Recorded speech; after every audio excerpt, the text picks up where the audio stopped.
시작. 메리 크리스마스.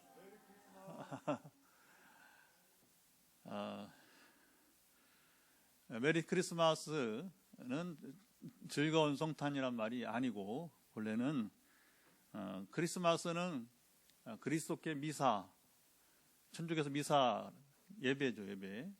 그리스도께 우리가 경배한다, 예배한다. 그러니까 메리 크리스마스는 무슨 말이에요? 아기 예수께 경배를 즐거운 마음으로 드리자.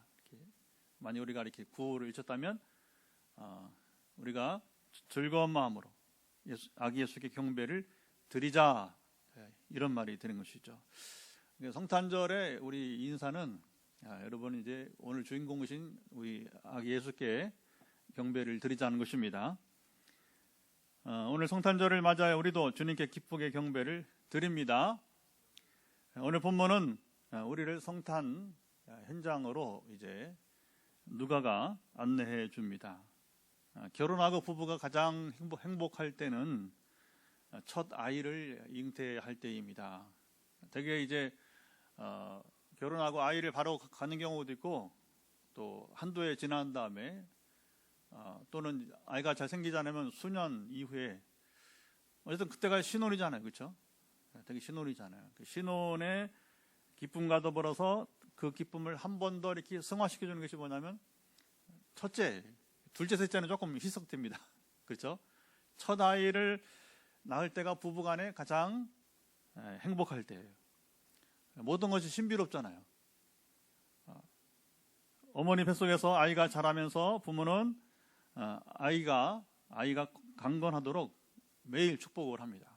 배를 만지면서 때로는 그 뱃속에 있는 아이에 들어보려고 귀를 대보기도 하고, 태중의 아이가 꿈틀거리고 움직이면 아이가 발로 찬다고. 실제 차는 겁니까? 발로 찬다고 하죠. 자, 이렇게 행복해하는 때에 마리아는 출산이 임박하여서 요셉과 함께 유대 땅 베들레헴으로 지금 향하였습니다. 보통 임신하고 출산 예정일이 가까우면 산모는 안정을 취합니다. 가급적 움직이지 않고 여행하지 않아요. 몸을 조심하게 됩니다. 우리가 지난 주일에 나이 많아서 아이를 임신했던 엘리사벳 이야기를 나눴잖아요. 누가복음 마침 1장 24절에 보면 엘리사벳이 늙어서 아이를 가진 다음에 5개월 동안 이제 5달을 은신을 했다, 이렇게 말합니다. 최대한 이 아이가 요즘 말하면 유산되지 않고 잘 태안에 자라도록 그렇게 조심하는 것이죠. 자, 마리아와 요셉은 출산 앞두고 왜 무리하게 먼 길을 지금 여행을 여러분 이제 하였을까요? 자, 그렇게 도착한 베들레헴에 오니 두 부부가 평안히 숙박할 여러분 곳도 없었어요. 당시 베들레헴에 오늘처럼 안락한 호텔이나 여관이 여러분 없었습니다. 그 제대로 된 숙박업소가 있을 리가 없죠. 7절에 여관이라고 표현하지만 실제는 일반인의 가정집을 빌려서 기거한 것입니다. 자, 선한 사마리아인의 비유 보게 되면 거기 이제 사마리아인이 길에서 강도 만난 자를 도와주기 위해서 자기가 타던 짐승에다가 그 사람을 이제 태우고 와서 이렇게 이제 상처를 치료해주고 돌보는 얘기가 나와요. 그것이 주막이란 말로 이제 표현을 하고 있습니다. 누가복음 10장 35절인데 그게 바로 뭐냐, 여관이에요. 여관. 우리도 옛날에 보면 이제 한국식에도 보면 이제 주막이라고 하면 거기는 음식도 팔고 술도 팔고, 그리고 밤에는 그것이 또 숙박업소가 되는 것과 같은 것입니다. 자, 오늘 본문의 여관은 한국식으로 말하면 하나의 사랑방 같은 거, 사랑방, 손님방. 요즘은 이제 게스트룸이다, 그렇게 이제 표현을 하고 있죠. 우리에게도 강사나 누가 특별한 손님 오면 우리 4층에 우리가 손님을 모시는 것처럼 말입니다. 자, 그마저 요셉과 마리아는 거할 빈 방이 없었어요. 왜 그렇을까요? 두 사람이 웃돈을 얹어서 줄 수 있는 형편이 되지 않았기 때문에 그렇습니다. 되게 사람들이 이렇게 몰려오면 그래서 여행 여러분 우리가 휴가 시즌 그렇죠? 바캉스 할 때 여러분 이제 보면 막 시즌 되면 그 올라가잖아요, 그렇죠? 호텔값도 올라가고 그리고 또 민박도 값이 막 올라갑니다. 그래서 아마 시즌 되면 뭐 아마 10만 원 이하는 민박도 어려울 거예요, 그렇죠? 요즘은 제가 민박을 해보지 않았는데 오래전에 제 부목사 때 벌써 부목사 한 데가 20년 넘었는데 이제 제가 담임을 한 지가 20년 만 20년 돼 가니까 그때도 뭐 이렇게 한번 민박을 한다고 가보면 여름 휴가 시즌은 자리도 없고 그다음에 비싸잖아요. 보통 보면 이제 근데 이 요셉 마리아는 지금 이제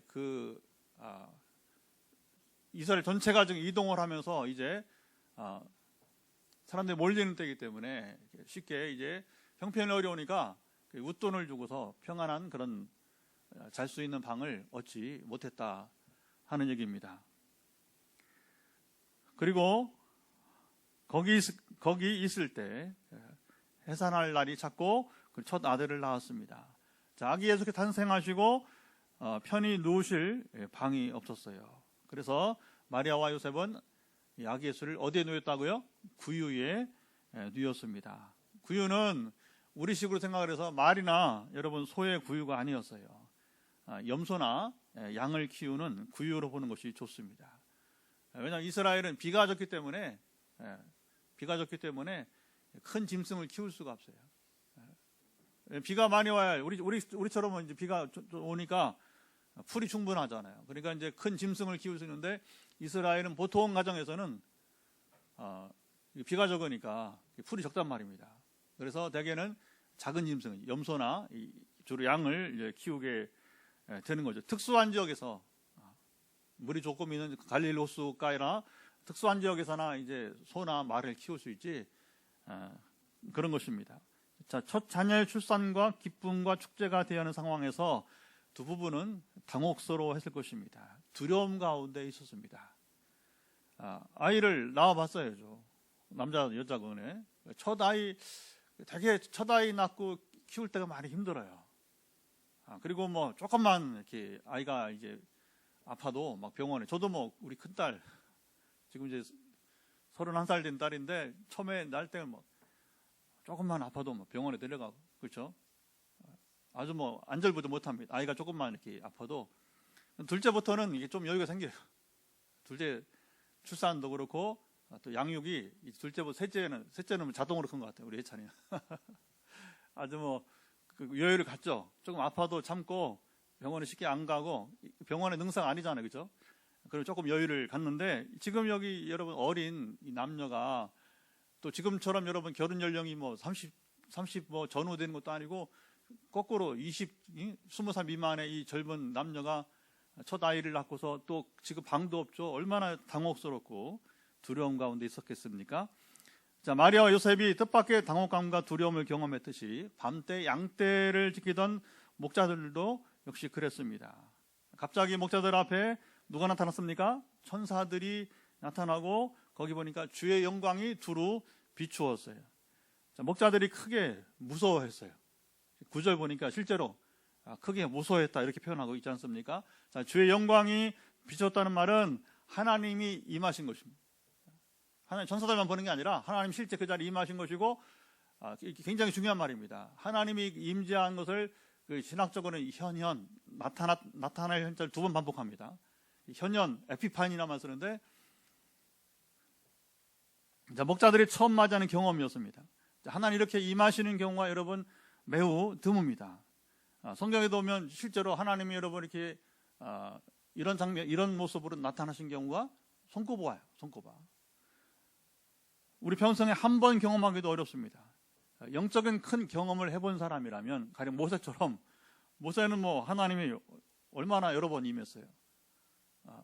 워낙 이제 할 일이 중대하니까 큰 일이니까 그리고 오래 걸리는 40년 이상 걸리는 일이니까 출애굽이 여정이란 그렇지 않습니까? 그러니까 그때는 하나님 여러 번 임하시지만 그러나 보통 그렇지 않지 않습니까? 그래서 모세처럼 여러분 하나님이 이제 임재를 경험한 사람이면 당황하지 않고 기쁨으로 하나님의 임재를 맞이합니다. 전혀 이런 경험이 없는 목자들에게는 매우 당혹스럽고 그리고 두려움이 임했던 것입니다. 성경을 보면 유대인들이 이제 하나님을 만난 경험 이야기 나오는데, 야곱을 보죠. 야곱이 그 형 속이고서 여러분이 이제 장자 축복을 받잖아요. 그리고서는 자기를 죽일까봐 두려워해서 외갓집으로, 이제 물론 엄마가 제안하는 거지만 리브가가 엄마가 제안해서 이제 외갓집으로 도망가잖아요. 도망가다 다시 돌아옵니다. 그리고 다시 형제는 만날 수밖에 없잖아요. 결국에는 화해를 해야 되는데 20년 세월이 흘렀고 이 쌓인 감정이 형제 사이에 크니까 그래도 이걸 순조롭게 풀어야 되니까 두려움 가운데 그가 하나님께 간절하게 야복강가의 유명한 기도를 합니다. 그때 하나님께서 야곱의 기도를 들으시고 그 임하셔요. 하나님과 여러분 이제 야곱이 대화를 합니다. 대화를. 그리고서 거기서 이 야곱이 뭐라고 하냐면 내가 하나님 만나고 죽지 않았다 이렇게 표현을 해요. 이 말이 하나님 만나고 죽지 않았다. 이게 유대인들의 여러분 그 사고책입니다. 왜냐하면 죄인은 우리가 하나님 만나면 어떻게 해요? 거룩함에 충돌되는 거예요. 그래서 유대인들은 하나님 만나면 죽는다 이렇게 여기게 되었던 것이죠. 천사들은 목자들이 당황하고 두려운 것을 알았습니다. 천사들이 목자들에게 뭐라고 말합니까? 무서워하지 말라. 보라, 내가 온 백성에 미칠 큰 기쁨의 소식을 너희에게 전한다. 이렇게 안심을 시키는 모습이 보입니다. 큰 기쁨의 소식은 그게 이제 한문으로 하면 뭐예요? 복음이에요. 복음. 천사들이 목자들에게 전한 복음은 무엇입니까? 한번 보죠. 11절 12절 보면 천사들이 목자들에게 전한 복음을 한번 읽어보겠습니다. 오늘 다윗의 동네에 너희를 위하여 구주가 나셨으니 곧 그리스도 주시니라. 너희가 가서 강보에 쌓여 구유에 누워 있는 아기를 보리니 이것이 너에게 표적이니라 하더니. 구주 메시아 탄생이 이루어졌음을 천사들이 목자들에게 전해주었습니다. 왜 천사들은 이 중대한 소식 복음을 목자들에게 나타나서 전해 주었을까요? 당시에 유대에는 누가 있었습니까? 유대교 종교지설이 있었어요. 거기에는 제사장도 있었고, 거기에는 여러분 또 레인도 있었고, 바리새인 서기관 율법을 가르치는 지식인들이 있었습니다. 또 유력한 소위 말하면 명문가, 항상 그렇잖아요. 어느 지역에 하면 이 명문가들이 거기도 여러분 자랑하는 사람들이 있었단 말입니다. 근데 놀랍게도 하나님은 그들에게 성탄의 소식을 전하지 않으시고 바로 이 목자들에게 나타나신 거예요. 목자들은 자신들에게 이런 일이 있을 것이라고는 상상하지도 못했어요. 실제로 그렇고 하나님은 정말 놀라운 일이에요. 왜 나 같은 사람에게 귀한 복음을 줘서 이 복음을 전하게 하는가? 천사들은 큰 기쁨에 좋은 소식을 예루살렘이나 그리고 베들레헴 성내에 있는 유력한 사람들에게 여러분 전하지 않았습니다. 베들레헴 성 밖에서 밤새 양떼를 지키던 목자들에게 전해주었습니다. 목자들은 크게 당황하고 두려워했습니다. 목자들은 더욱 두려워하게 했던 것은 구주가 나셨다고 하는 말입니다. 오늘 우리는 여러분 구주라는 말 너무 자연스럽고 그렇죠? 구주 소테르란 말은 당시 로마 시대에서는 왕이나 장군을 일컫는 정치적인 군사적인 용어였어요. 주라고 하는 말은 아무에게나 쓸 수 없고, 주 퀴리오스는 로마 황제만을 향해서 부르는 말이었어요. 목자들만이 아니라 누가복음을 읽었던 당시에 이 초대교회 성도들도 두려움과 긴장 속에서 바로 이 누가복음 성경을 그 당시에 한 권 된 게 아니라 이렇게 따로 이렇게 누가복음만 이렇게 묶어져 있었겠죠. 로마적 입장에서는 누가복음이 하나의 부른 소식과 같이, 왜냐하면 예수가 구주라고 하니까, 주라고 하니까 로마 황제에게만 쓸 수 있는 표현을 감히 예수라고 하는 이 한 사람에게 쓰고 있으니까 그것이 로마 제국에서는 이제 경계 대상이 되었던 것입니다. 오늘 본문은 두려움과 당혹감에 처했던 사람들의 이야기입니다. 한편에서는 요셉과 마리아, 또 한편에서는 목자들입니다. 그리고 오늘 본문 말씀을 읽었던 초대교회 성도들이라고 볼 수 있습니다. 두려움 가운데 있던 그들에게 하나님의 귀한 말씀이 선포되었습니다. 그것은 수많은 천군과 천사들이 바로 하나님을 찬송했던 노래예요. 참 성탄의 신비는 왜 하나님은 좀 멋들어지게 좀 대축제 가운데 이 땅에 성탄하시지 않고 아무도 성탄의 주님을 알아보지 못해요. 그리고 찬양하지 못합니다. 사람들이 찬양하지 않으니까 누가 찬양한다고요? 천사들, 천군들이 하늘의 영적 존재를 말하는 겁니다.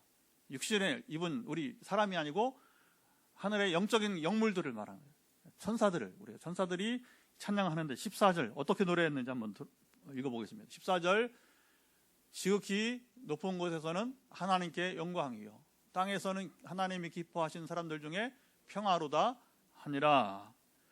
자, 베들레헴 말구에 나신 아기 예수의 성탄이 주는 의미를 짧고 명확하게 천사들이 노래했습니다. 지금 상황은 그들에게 매우 당혹스럽고 그리고 두려운 때에 이 천사들의 노래가 여러분 이제 울려 퍼진 것입니다.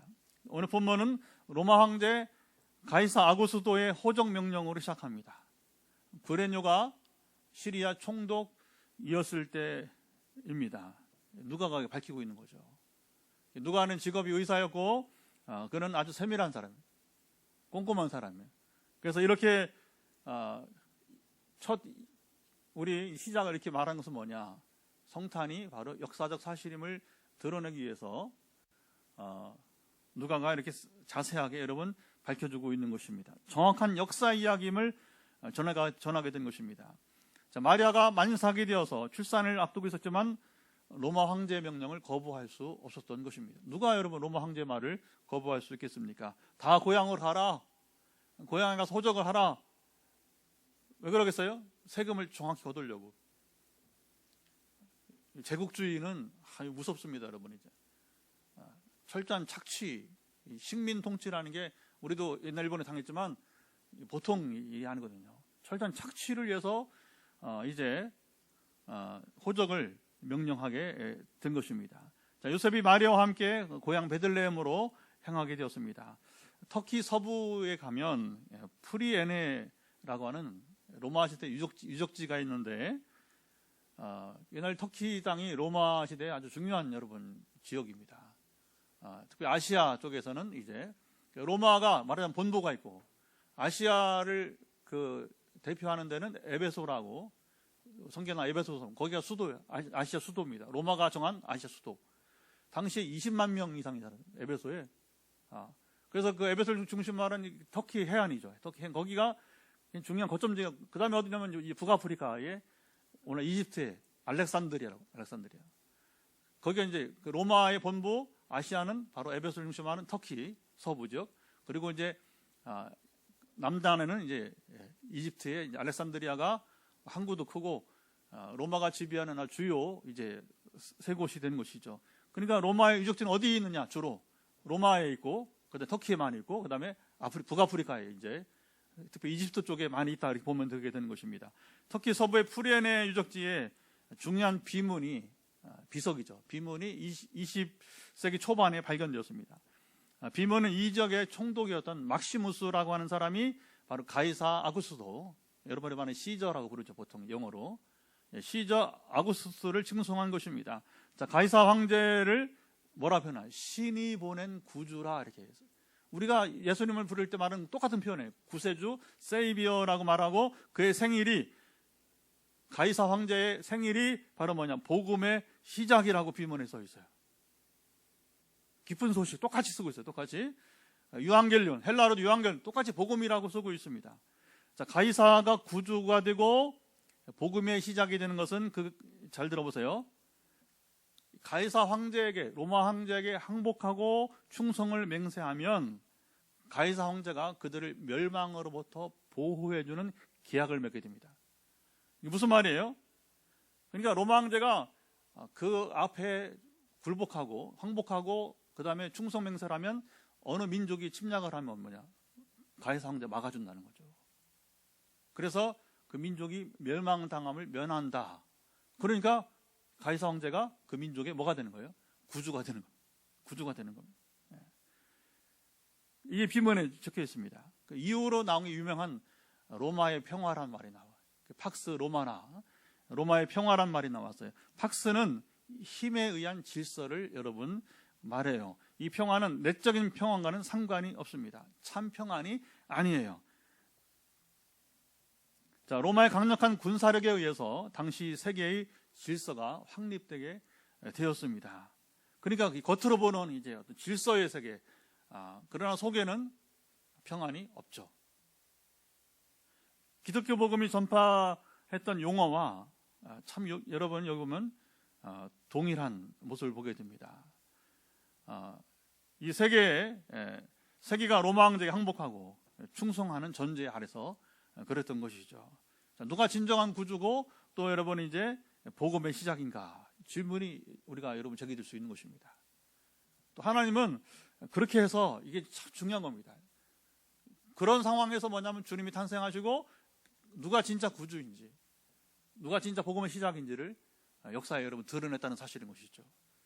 성탄하신 아기 예수가 인류를 구원하는 구주이십니다. 로마 황제는 그가 통치하는 지역과 사람들로 한정되지만 사실은 옛날 로마 시대라고 해봤자 되게 이제 오늘날 이태리하고 그리스, 아까 말한 그 다음에 남쪽으로 내려와서 이제 해안을 끼고 터키, 그리고 이제 이스라엘 마찬가지고 그 다음에 이제 이집트 정도예요. 이렇게 지도로 본다면 지중해가 끼고서 이렇게 디귿자로 되어 있는, 사실은 그 유럽 남부와 그 다음에 서아시아 일부가 로마 시대, 사실은 세계적으로 여러분 가장 큰 넓은 영토를 차지했던 나라가 어느 나라인지 아십니까? 몽고입니다. 몽고. 징기스칸. 몽골, 지금 몽골이죠. 이 몽고 제국이 세계 가장 큰 그 제국주의를 형성했고, 그러나 이제 역사적으로 봤을 때에는 오랜 세월 역사에 영향을 끼친 것은 역시 로마가 큰 영향을 끼친 건 사실입니다. 그러나 지역적으로는 상당히 이제 한계성이 있었다고 하게 되는 것입니다. 성탄의 주님의 통치는 이에 비해서 전 세계, 그렇죠? 이 온 우주, 그러니까 지구 전체뿐만 아니라 온 우주에 여러분 주의 통치가 이르게 되고요. 성탄의 주님은 아담부터 종말 때까지 모든 사람들의 구주가 되시고 그만이 복음의 시작이 되십니다. 그래서 마가복음 1장 1절 보면 이게 여기서 중요한 표현이에요. 하나님의 아들 예수 그리스도 복음의 시작이다. 그러면 이해가 되죠, 그렇죠? 마가복음 1장 1절 굉장히 중요한 선포가, 마가복음 다른 거 얘기하는 거 딱 1장 1절에 하나님의 아들 예수 그리스도 복음의 시작이라. 할렐루야.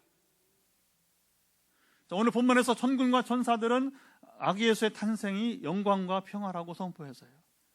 그래서 오늘 설교 제목을 영광과 선포라고 정해봤습니다. 누가는 로마의 평화가 아니라 그리스도의 평화를 여러분 전해 줍니다. 로마의 평화와 달리 그리스도의 평화는 무력이 아니라 하늘로부터 우리에게 여러분 이제 선물로 주시는 것입니다. 하나님께서 친히 주시는 평화, 완전한 평화가 됩니다. 당연히 우리 내적인 평안이 포함되는 것이고요. 자, 이 평화가 임할 때 마리아와 요셉의 두려움과 당혹감이 사라졌습니다. 천사들의 방문을 받고 무서워했던 목자들의 두려움도 그 당혹감도 다 사라졌습니다.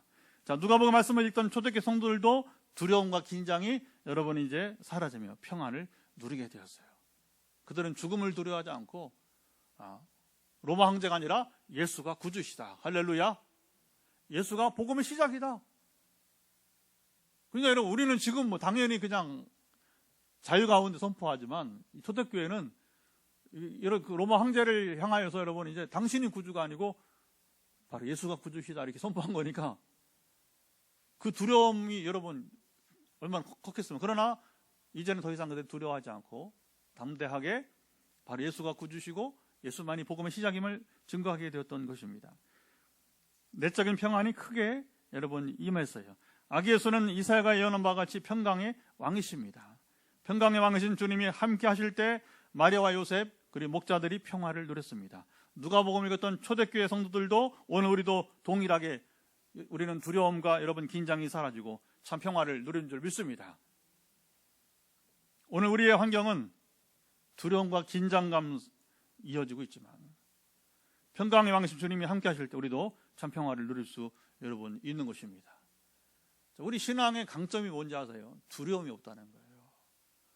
현대인들은 과거에도 그랬지만 사람들이 제일 여러분이 이제 문제가 뭐냐면 이게 극복되지 않는 게 두려움이에요. 두려움. 누구는 겁이 없어 보이죠? 절대 그렇지 않습니다. 절대 그렇지 않습니다. 이렇게 보면 대화를 이렇게 해보면 그 내면에 두려움이 다 있어요. 근데 가진 것도 없고 권세도 없는 사람인데 정말 예수가 그 안에 있는 사람들은 두려움이 없이 산다는 것입니다. 자, 로마가 평화를 말하였지만 그것은 참다운 평화가 아니었습니다. 힘에 의한 질서 유지에 여러분 불과해서. 자, 보세요, 여러분.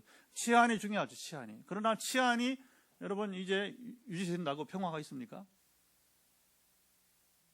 그냥 안전성은 보장되는지 모르지만 겉으로 그 안에 참 평화가 있냔 말입니다. 로마 시민들 외에는 온갖 학정에 시달려야 했어요. 과도한 세금과 노동으로요. 유대인들도 식민 통치의 괴로움을 당하게 되고 결국엔 이거 항거하다가 예수님 이제 십자가 지시고 그 뒤로부터 37년 후에 주후 70년도에 로마의 디도 장군이 100만 명 유대인들 죽여버려요. 이거 무섭습니다. 그게 무슨 평화예요, 평화는. 로마에 항거한다고 이제 가차없이 여러분 유대인들을 도륙을 하게 되었던 것입니다. 식민 통치의 괴로움을 당하게 된 것이죠. 평화는 힘이 있는 사람들의 이야기였을 뿐이에요. 누가 참된 구주시고 평화를 주십니까? 우리를 죄와 사망의 권세로부터 해방시킨 성탄의 예수님이십니다. 우리를 죄와 사망 권세로부터 여러분 이제 해방시킨 분은 성탄의 예수님 뿐이에요. 로마서 8장 1절 2절 그러므로 이제 그리스도 예수 안에 있는 자에게는 결코 정죄함이 없나니 이는 그리스도 예수 안에 있는 생명의 성령의 법이 죄와 사망의 법에서 너를 해방하였습니다. 이것이 참 복음입니다. 우리 인생의 최고 부담감이 뭔지 아세요? 그것은 바로 죄와 죽음의 문제입니다. 죄로 인해 죽음에 이르는 것입니다. 자, 이 문제를 해결해 줄 수 있는 사람은 아무도 없습니다. 성탄하신 예수님 이전에도 없었고 그리고 이후에도 없습니다. 오직 성탄의 주님만이 우리 인생의 문제를 여러분 해결해 줄 수 있습니다. 성탄의 주님은 가이사 황제와 비교할 수 없이 권세가 크십니다. 아까 말했잖아요. 기껏 해봤자 로마 황제는 여러분 지중해를 끼고서 디귿자 모양의 그 작은 지역이었을 뿐이에요.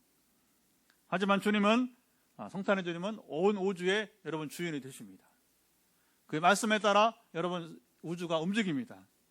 그리고 또 완전한 인격적 존재이십니다. 자, 우리의 신비는 우리가 맛보는 신비는 이렇게 전능한 존재가 인격까지 완전하다 하시는 것입니다. 이런 존재는 하나님밖에 여러분 없습니다. 보통요 이렇게 전능성이 있으면 이제 하나님이 신들이라 부르든지 아니면 여러분 뭐 권력자든지 관해서 관계없이 인격성이 없어요. 역사를 보세요. 한번 책을 보세요. 수많은 여러분 신들의 이야기를 한번 보세요. 전능성이 있으면서 인격성이 완전한 존재는 하나님밖에 없다고 하는 겁니다.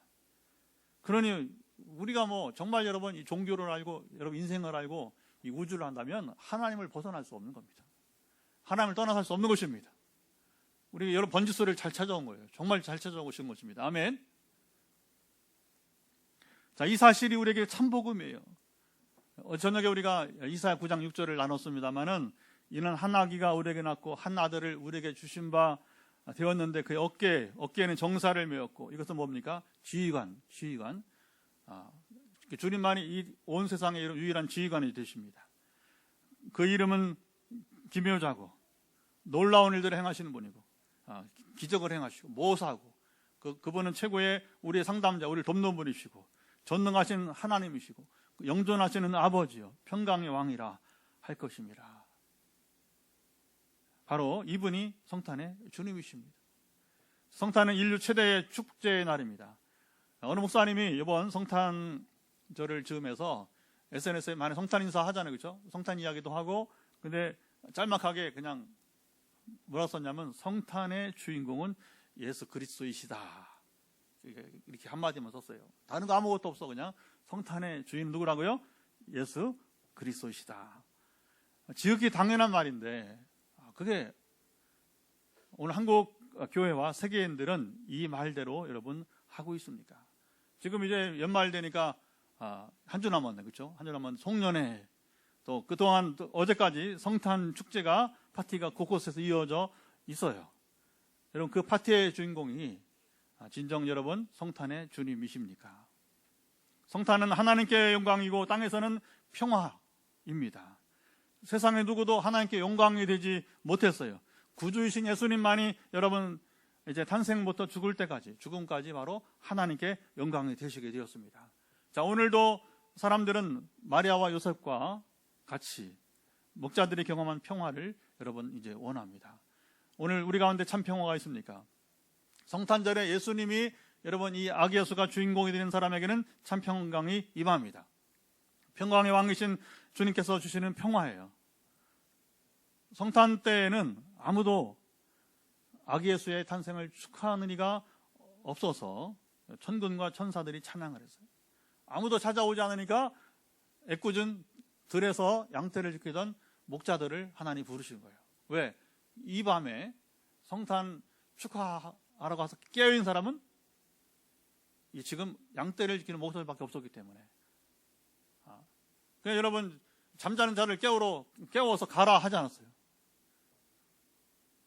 밤에 여러분 이제 깨어서 양떼를 자기 가족처럼 여기면서 돌보고 있던 목자들에게 나타나서 성탄의 소식을 전하고, 우리 읽지 않았지만 이제 15절에 가면 그래서 이 성탄의 사인을 보여주잖아요. 구유에 놓인 아기를 보려니 그가 바로 이제 하나님의 아들 예수 그리스도이심을 이제 알려주게 되었던 것입니다. 여러분 그렇습니다.